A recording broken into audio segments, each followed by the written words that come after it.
گفتا غم تو دارم، گفتا غمت سرآید. درود بر ایران و ایران.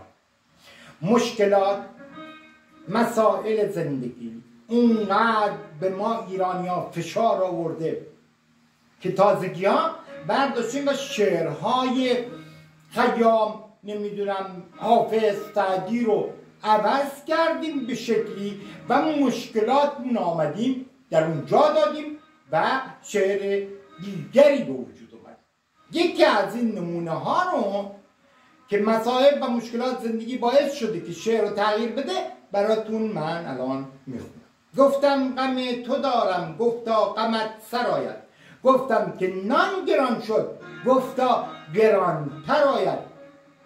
گفتم ز نرخ قصاب فریاد ما بلند است. گفتا که گوش کم خور تا حاجتت برآید. گفتم که از گرانی جانم به لب رسیده. گفتا تحملش کن تا جان تو درآید.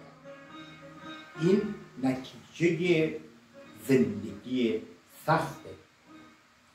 وقتی زندگی آنچنان به مردم ما فشار آورده، من فکر میکنم که هر روز با این ملت شما برخورد میکنید. من یه بار دیگه گفتم وقتی وارد اتوبوس میشی، وقتی وارد مترو میشی، این ملت رو میبینی چقدر صورتها گرفته، چقدر تو فکرن. نگاه کنید چطوری توی شهر رانندگی میکنن، چقدر توی جاده‌ها تصادفات اتفاق میفته، به خاطری که ذهن اینها جاهای دیگری داره سفر میکنه. مردم به فکر اینن که این روز رو چگونه به سر کنن که گشنگی در خانواده اونها نباشه.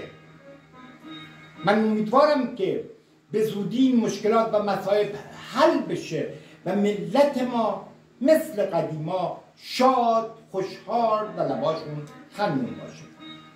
تا ویدئوی بعدی بدرود.